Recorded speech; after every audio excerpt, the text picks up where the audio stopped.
Xitoy Markaziy komiteti 3-umumiy yig'inidan keyin Amerika-Xitoy munosabati yaxshilanamdi. Avtori Mavlon Yasin. Xitoy partiya 20-navbatlik Markaziy komiteti 3-umumiy yig'ini 2024-yil 7-oyning 15-kunidan 18-kunigacha Beyjingda ochildi. Yig'inning temasi islohotni yanama umumyuzlik cho'nqurlashtirish, Xitoycha zamoniylashtirish ilgari surib, masalani tadqiq qilish. Buni Xitoycha Yanzhou Jinyi bu Chamian Jinru Gaiga Toijin Jungo shi Shandai Hua Venti deb ataladi. Xitoyning islohot tarixini tekshirib baqsaq, Xitoyning sirtqi echib o'tishdagini oldi bilan dunyodagi eng cho'ng taraqqiy topgan davlat Amerikaga echib o'tishdan iborat. Xitoyning taraqqiy qilishi va chekinishi Amerika bilan zich bog'langan. Amerika bilan munosabati yaxshi bo'lganda taraqqiy qiladi. Amerika bilan munosabati nacharlashganda keyniga chekindi. Bundaq bo'lishi albatta tabiiy. Amerikaning ilg'or va yangi texnikasi barliq kasblarni o'z ichiga olgan g'oyat zo'r bozori va bu bozor orqali erishgan tashqi pervod, zo'r miqdordagi ixtisosliklar va bularning yetakchiligida ilgari surgan muarif laboratoriya, fan texnika va savdo mahorati, tangdossiz mablag', pul muomala mulozimatidagi tezlik, qulaylik, yuqori unum qatorliqlar albatta Xitoyning diqqatini qo'zg'aydi. Lekin Amerika-Xitoy munosabatida hech qanday yaxshilanish alomati ko'rinmaydi. Xalqaro Xitoy tadqiqotchilarining analiz qilishicha, Amerika-Xitoy munosabatining davomli nacharlashayotganligini tuvandagi alomatlardan bayqo'g'ili bo'ladi. Birinchi, Amerikaning Xitoyga qartilgan iqtisodiy jazosi. Bu ikki davlat o'rtasidagi savdo urushini texmi kuchaytiradi. 2024-yil 5-oyning 14-kuni Oqsaroy Xitoyning adil bo'lmagan usuli tufaylidan Amerikaning iqtisodiy bexatarligiga qabul qilgani bo'lmaydigan xavf shakllandi deb jakarladi. Amerika prezidenti Bayden Amerikaning sobiq prezidenti Trumpning Xitoyga qaratgan tambojni bejni ijro qilib qolmay, yana boshqa tambojni bejni kuchaytirib, po'lat temir va alyumin, yerim o'tkazgich, batareya, halqaliq mineral moddalar, quyosh energiya batareyasi, paraxod girvegidagi kran va davolash mahsulotlari qatorliq 18 milliard dollarlik qimmatidagi va 7 cho'ng turdagi mahsulotlarning tambojni bejini ayrim 25%dan 100%gacha o'stirdi. Amerika savdo vakillari ishxonasi Prezident Baydenning Xitoyga 40 yildan buyon qo'llanib kelayotgan tambojni bejini kechirim qilish siyosatini to'xtatadiganligini, Xitoydan necha yuz turlik import tovardan tambojni beji elishni asliga keltiradiganligini bayon qildi. Buningdan Amerika-Xitoy o'rtasida umumyuzlik savdo urushining alomatlarini ko'ra olamiz. Hamda bu savdo urushining bag'ansiri kuchayotganligini mo'ljalligili bo'ladi. Ikkinchi, Amerika ilg'or fan texnik sohasida Xitoyni keskin cheklayotdi va jazolayotdi. 2024-yil 1-oyning 31-kuni Amerika Davlat mudofaa ministrligi Xitoy Osiyo sanoati guruhi qatorliq 16 Xitoy shirkatlarini Xitoy harbiy korxonalari bilan chetishliq degan tizimlikka kirgizdi. 2024-yil 2-oyda bu tizimlikka kirgizilgan Xitoy shirkatlari 73 ga yetdi. Bu tizimlikka kirgizilgan Xitoy shirkatlari Amerika Davlat mudofaa ministrligi bilan savdo qilish ma'ni qilinadi. 2024-yil 5-oyning 9-kuni Amerika savdo ministrlik sanoat va bexatarlik idorasi Beijing Quant uchur ilmiy tadqiqot o'rni qatorliq 37 Xitoy organlarini tozalash tizimligiga kirgizib, bularga bo'lgan eksportni qattiq boshqaradiganligini aytdi. Amerika savdo ministrligi bu navbatlik hukumatning 335 Xitoyning organlarini tozalash tizimligiga kirgizganligini, bu tarixdan buyongi Amerika hukumatining tozalash tizimligidagi eng yuqori son bo'lib hisoblanganligini aytdi. Amerikaning tozalash tizimligiga kirgizilgan Xitoy shirkatlari Amerika texnikasini setib olishda cho'qim Amerika savdo ministrligi tarqatgan ijozatnomasiga erishishi kerak.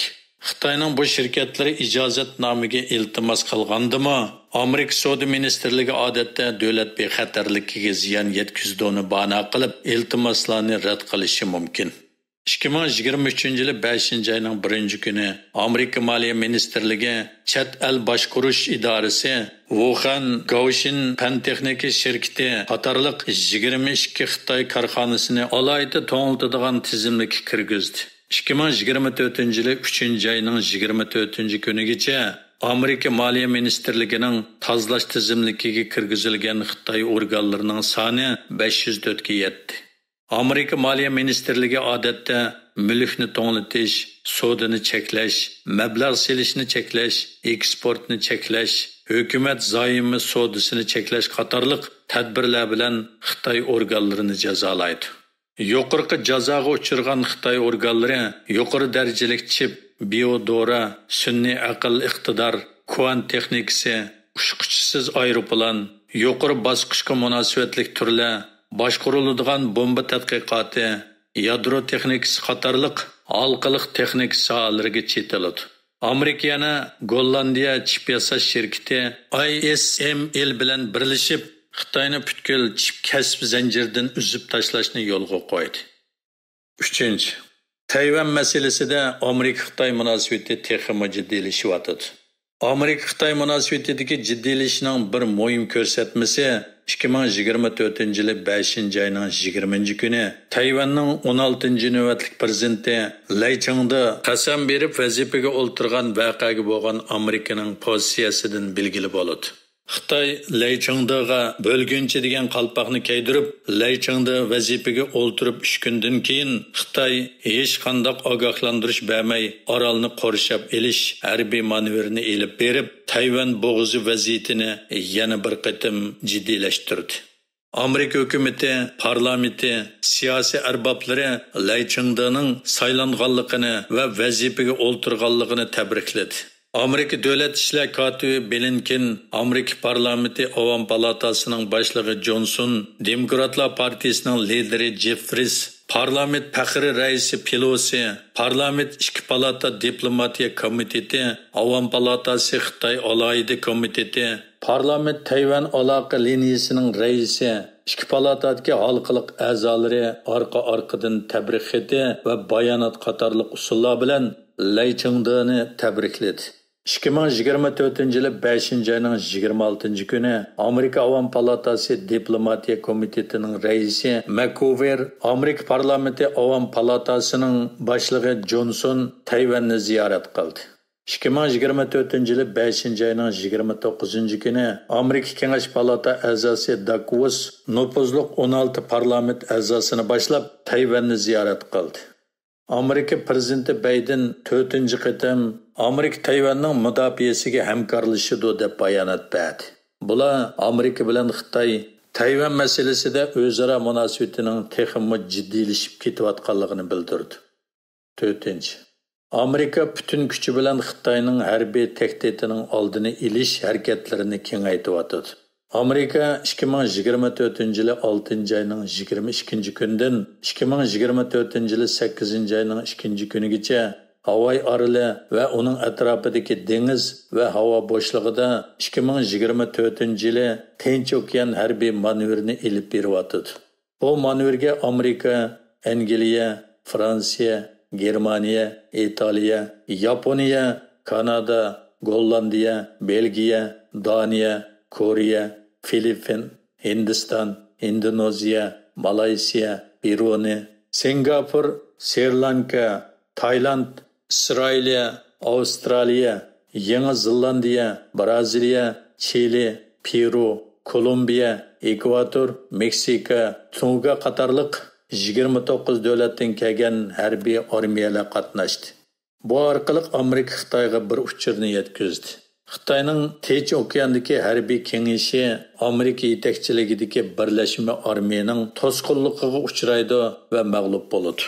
Amerikaning Filippindagi harbiy bazalarining soni 5 dan 9 ga kengaydi. Bularning ichidagi 3 orolning Tayvanga bo'lgan orlig'i aran 400 kilometr keladi. 2024-yili 4-oyning 22-kunidan 2024-yili 5-oyning 10-kunigacha elib borgan manevrda Amerikaning havo armiyasi Tayvanga yaqin 3 strategik ahamiyatga ega orolga qo'ngan. Harbiy mutaxassislarning analizida Bu Amerika dengiz armiyasining qurug'liqda jang qilg'uvchi qismi agar Xitoy Tayvanga harbiy harakat elib borsa, tez yordam berishga elib berayotgan tayyorligi. 2024-yili 5-oyning 26-kuni Amerikaning Roosevelt nomli aviamatkasi Amerika 7-pilotini boshlab Janubiy dengizni kesib o'tdi. Hamda Roosevelt aviamatkasida dengiz burkuti deb atalgan MH-60 ertik uchar aeroplani bilan FA-18E zarba berish jang aeroplanini uchirish va qo'ndirish manevri ipadi.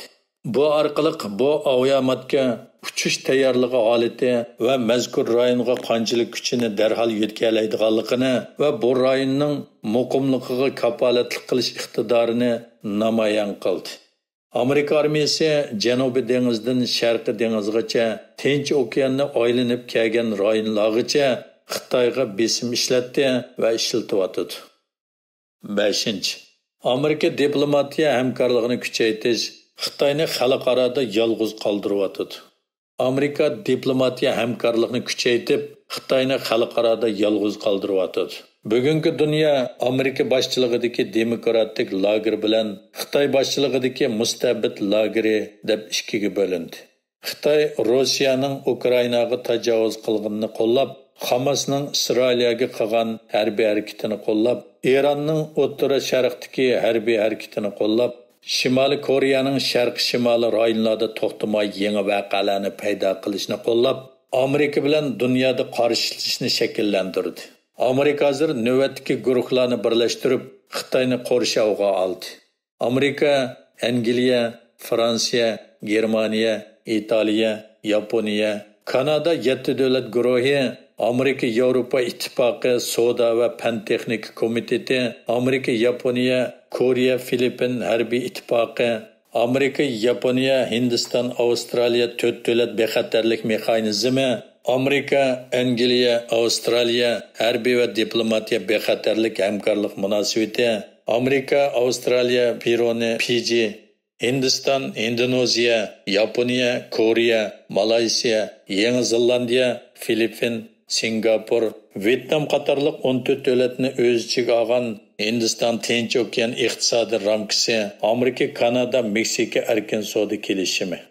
Xitoyning faqat Rossiya, Eron, Shimoliy Koreya qatorliq bir necha niyati bir bo'lmagan do'stlari bor.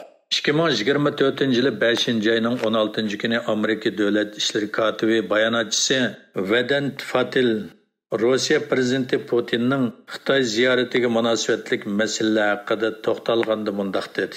Xitoy Rossiyaning Ukrainaga tajovuz qilishini qo'llash va Yevropaning bexatarligiga bo'lgan eng chong tahdidni davomli kuchaytirishi bilan bir vaqtda Yevropa va boshqa davlatlar bilan yaxshi munosabat o'rnatishni umid qilmasin. Bu Amerikaning maydoni bo'lib qolmay, Amerika va G7ning, Amerika va Shimoliy Atlantik Ahdi tashkilotining, Amerika va Yevropa ittifoqi sheriklarining o'rtaq maydoni. 6. Amerika TikTokni cheklash orqali Xitoyning ideologiya tashviqot urushiga qaytarma zarba berdi. Xitoy azaldan Amerikaning erkin diplomatiya boshqarishidan izchil foydalanib, Amerika xalqining ideyasini burmalash, qalaymaqqonlashtirish va Xitoyga foydali fikr iqimini yetildirish qatorliq tashviqot urushini to'xtatmadi. TikTok Xitoyning bu strategiyasini amallashtirishidagi muhim supsi bo'lib keldi. TikTokning Amerikada taxminan 170 million abonesi bor. Masalan, 2023-yili 10-oyning 7-kuni Hamas Isroilga hujum qilgandan keyin TikTok Falastinga erkinlik degan videosini 30 kun ichida 946 million qitim ko'rish soniga yetkazdi. Yana bir misol, olamdan o'tgan Bin Laden Amerikaga ochiq xat degan yozmasi TikTokda necha million ko'rish miqdoriga erishdi. Bu xatda Amerikaga, G'arbga va Yahudilarga qarshi so'zlar to'lib tashqan. Bundaq voqealar davomli yuz bergandan keyin Buddi Carter boshchiligidagi 25 Amerika parlamenti a'zosi TikTokning terrorlik va Yahudilarga qarshi tashviqotini kollektiv aybladi.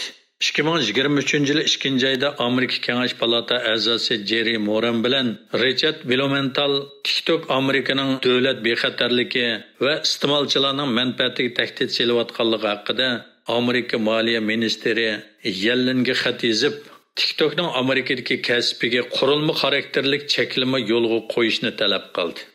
Xatda shunday deb yozdi: TikTok hisobot sonliq ma'lumotini to'plab qolmay, tordagi e'lonlarni izqovlash uskunasi orqali uchur to'pladi. Yana shaxsiy ko'rinma chastota va necha million Amerikaning muzokara mazmunini nazorat qildi. Ondan boshqa kundalik hisoblash usuli orqali kontrol qilish va tavsiya qilish sistemasi Xitoyning tashviqotini qilyotidi va Xitoyning siyosiy manfaati uchun xizmat qilyotidi. 2024-yili 4-oyning 23-kuni Amerika Kengash palatasi qonun loyihasini ma'qulladi va bu qonun bo'yicha 2025-yili 1-oyning 19-kunigacha TikTokni setishni talab qildi. Shundaqla TikTokni Amerikada ma'ni qiladiganligini aytdi va Amerika prezidenti Bayden bu qonun loyihasiga imzo qo'yib, uni rasmiy qonunlashtirdi. Bundan ilgari Amerikadagi federativ shtatlar, parlament, armiya, hukumat xizmatchilari qatorliq tarmoqlarning TikTokni hukumat uskunlariga ishlatishni cheklagan. Ondan boshqa Amerika yana moliyani tangshash, mablag' selish, jasuslikqa qarshi turish, Xitoy vakolatlariga qarshi turish, Xitoyning iqtisodiy majburlashlariga qarshi turish, Shanxay, Sharq Turkiston, kishilik huquq va boshqa masalalarda Xitoyga qarshi tadbirlarni ma'qulladi. Bu analizlarni qilib bo'lgandan keyin biz shunday deb yakun chiqara olamiz. 3-umumiy yig'indan keyin Amerika-Xitoy munosabati davomli nacharlashadi. Amerika-Xitoy munosabatining kelgusi to'g'riliq Amerika parlament a'zosi Kevin, Amerika parlament raisi Mikarsi 2024-yili 7-oyning 8-kuni Washington aql ambri Hudson institutida Amerika rahbarligidagi dunyo tartibi duch kelgan tahdid to'g'risida nutq so'zlaganda Xitoy ustida to'xtalib mundaq dedi: Biz haqiqatan bir qism davlatlarning oshkora ittifoqlashib Amerikaga qarshi turganini ko'rdik. Men uni Xitoy rahbarligining o'qi deb atayman. Bular Rossiya, Eron, Shimoliy Koreya, Venezuela, hatto Kubaning hamroh hokimiyatidan tarkib topgan. Ular har kuni atdiganda boshqa turib Amerikani qandoq yo'qotishni o'ylaydi.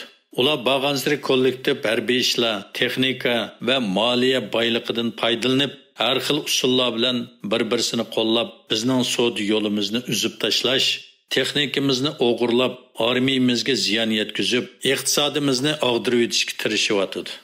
Xitoy dunyo tinchligiga eng chong tahdid deb keldi. Parlament cho'qim zehnni markazlashtirib, barliq vositalarni qo'llanib, Xitoyga qarshi turish kerak. Biz yangi jazolash loyihasini tuzib, Rossiya va Eronni moddiy jihatdan qo'llaydigan Xitoy harbiy sanoat korxonalarini jazolaymiz. Biz Xitoyga mablag' selishni cheklashni o'ylashyapmiz. Bizning nishonimiz bu yilning oxirigacha Xitoyga munosabatlik bir qator muhim qonunlarni chiqarish va imzolash.